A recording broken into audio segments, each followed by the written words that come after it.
Ерте ертегім, ертеден сыр шертемін.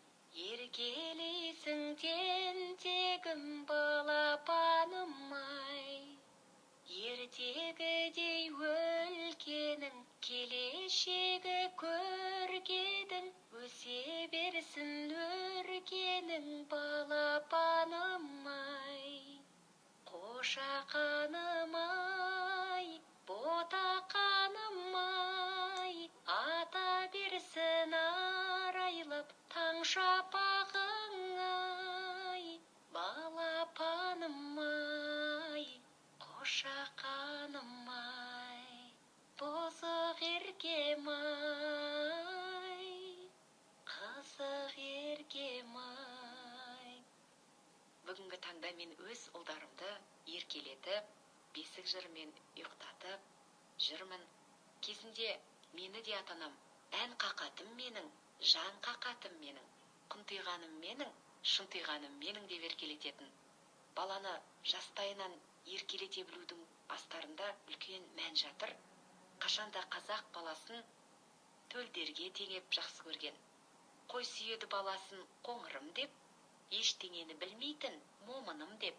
Сиыр сүйеді баласын торпағым деп, қараңғыда баспаған қорқағым деп. Түйе сүйеді баласын боташым деп, жаудыраған көзіңнен тоташым деп. Ешкі сүйеді баласын лағым деп, тастан тасқа секірген шынағым деп. Жылқы сүйеді баласын құлыным деп, тұлпар болып жүгірер жұрыным деп. Демекші, қарға баласын әппағым дер, кірпі де баласын жұмсағым дер. Осы орайда мен сіздерге бір тамаша ертегі оқып бергенді жөн санап отырмын. Қабыл алыңыздар. Жер дүниенің патшасы Сүлеймен пайғамбар кірпі мен қарғаға былай деп бұйрық қылады. Сен қарға көк аспанды шарлап, бір түнде керемет сайрайтын құс тап. Бұл құсты менің бас жағымдағы тұрған торға отырғыз.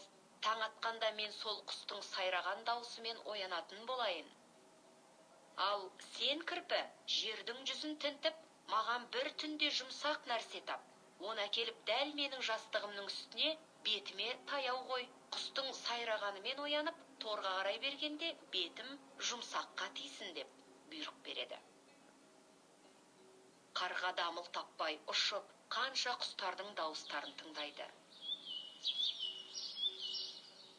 Бірақ оған бірде-бір құстың үні жақпады. Тіпті бұлбұлдың сайрағаны да көңілінен шықпады. Әдемі сайрайтын құсты таба алмаған қарға сорлы қатты қайғырды. Енді маған өлім келді деп ойлады қарға.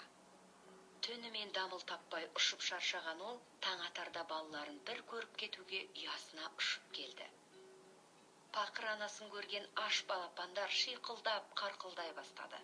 Олардың қарқылы мен шиқылы анасына сондай жағымды, нәзік көрінді. Іздегенін тапқан қарға қатты қуанып, балаларын Сүлеймен пайғамбардың торына әкеліп отырғызады. Ал кірпі болса, түні бойы дамыл таппай, жердің жүзін кезіп жұмсақ нәрсе іздеумен болды. Бірақ таба алмады. Ол да шаршап, шалдығып үңгіріне қайтып келді. Анасын көріп, алдынан шыққан балаларын кірпі құшағына алады. Кірпіге балалары сондай жұмсақ көрінді.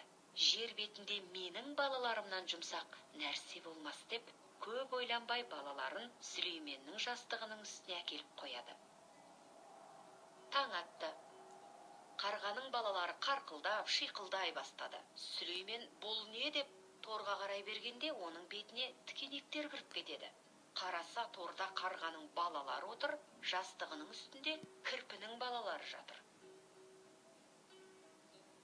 Сүлеймен қатты ашуланып, қарға мен кірпіні алдыртып, олардың басын кесуге бұйрық қылды. Жазалы болған кірпі мен қарға дат тақсыр деді.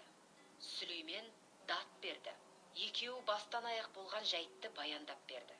Ойланып қалған пайғамбар, әркімнің өзінікі өзіне балдан тәтті, оттан ыстық, күннен жарық, һәм мамықтан жұмсақ деп, қарға мен кірпіні босатып жібереді.